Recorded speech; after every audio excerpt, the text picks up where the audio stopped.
An unhappy face of falsity made true. Well, that is the unhappy face of life, you see. A contradiction of a divine birth, a contradiction of our divine birth. Yes, our original birth is in the transcendent, is a divine birth. Jivatman, the central being of man, is there in the transcendent. But now when it enters into this evolutionary creation, it's a contradiction. Contradiction of a divine birth. Now, this word divine is of course a very common word, divine. But the general way it is pronounced is divine, means as an I am, short long, divine as an I am. That is what the standard utterance of the word divine is in English language. But Shivananda says, no, I use it the other way around. I say divine. Rocky, long, short, divine. He says, he utters that word, he treats the word divine as a trockish, long, short, a contradiction of a divine birth. You see, a divine birth, you see. And that sounds better also. No? Divine birth is divine birth. Our divine birth, you see, our divine birth. You see, I think it's more emphatic than our divine birth. You see, see, it becomes an adjective, divine birth in that case. You see. Here, divine means there is a kind of divinity present in that already. Indifferent to beauty and to light, parading, she flaunted her animal disgrace. Well, she has become a kangaroo, she has become a mosquito, she has become a bug, what not, see. Animal disgrace. Well, he's talking of animal, but all these things are there, see. Disgrace, unheld by camouflage, brutal and bare, an authentic image, recognized and signed of her outcast foes, exiled from heaven and hope, exiled from heaven and hope. Well, exiled from heaven, obviously she is no more there in her world of bliss. And after coming here, she has no hope also now anymore, because she is unconscious. She is not even aware of it in a way, you see. Heaven and hope, exiled. Now, of her outcast foes, her of course stands for power, that life, you see. Has life been really exiled?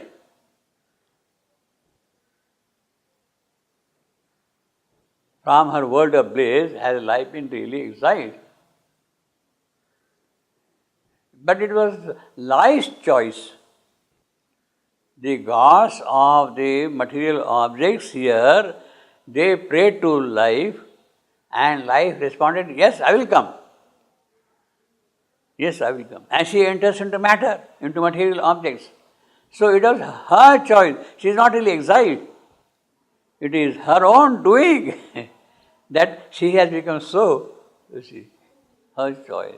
But that is the way you are saying that there is no more of heaven and hope available for her. She has come here and now she has no access to heaven and hell.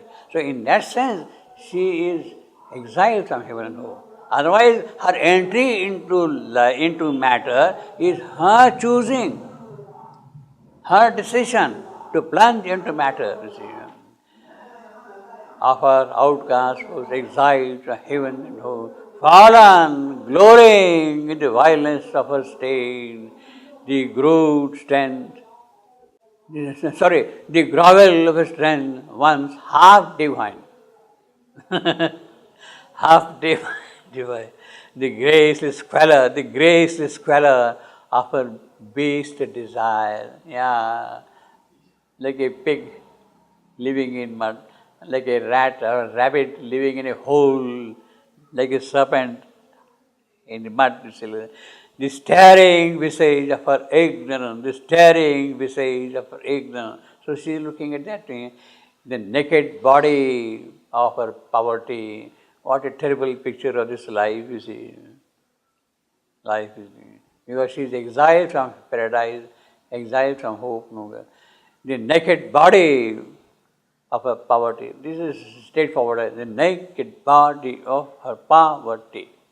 The I am Kitba, I am D of Pirik, Happa, I am RT, Pirik. Here, first she crawled out from her cabin of mud. Well, here first she crawled out from her cabin of mud. Well, that is her cabin, that is this, where she had lain inconscient, rigid, mute.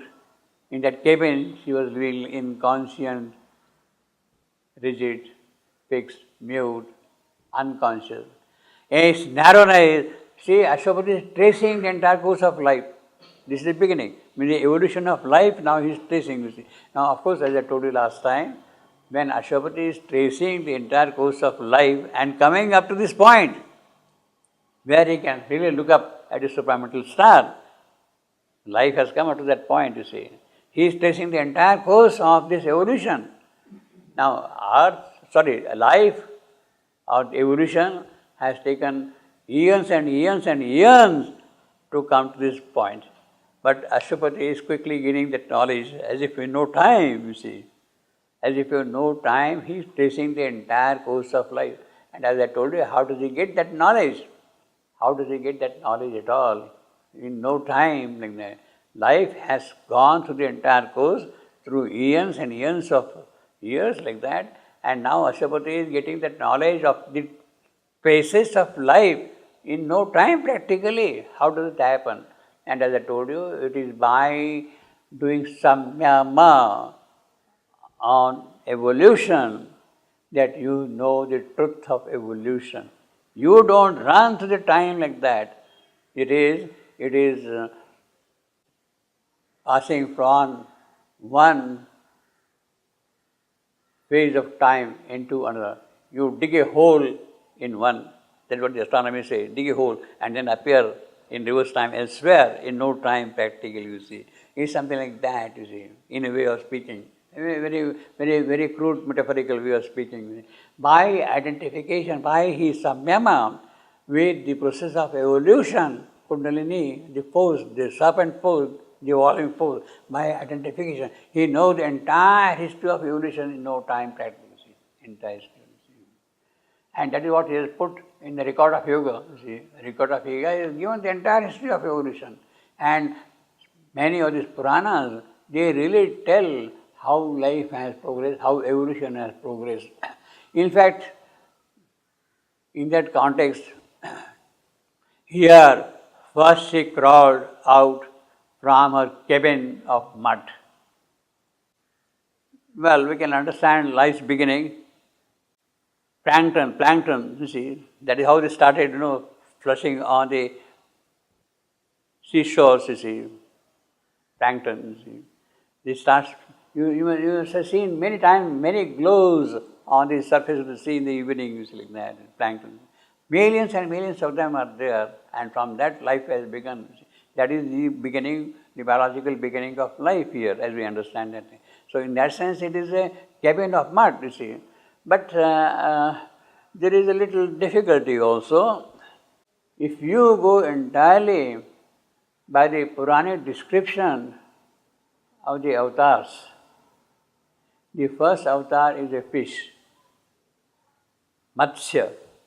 Vishnu comes here as Matsya, fish, Matsya. Matsya is not really living in a cabin of mud. Fish is not living in a cabin. He is living deep in sea water, you see. He is living deep in sea water, you see, that fish. So there is a little difference between that. In other words, Savitri is going back. Suddenly it's not that Matsya is appearing. Even before Matsya appears, how life has progressed.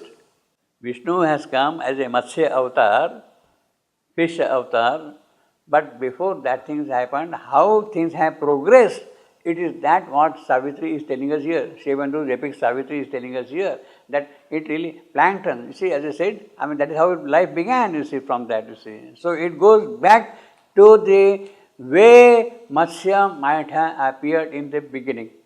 From Matsya, then comes Kurma, tortoise or turtle, then comes Varaha, who is about to cross sea and land, Varaha, boar.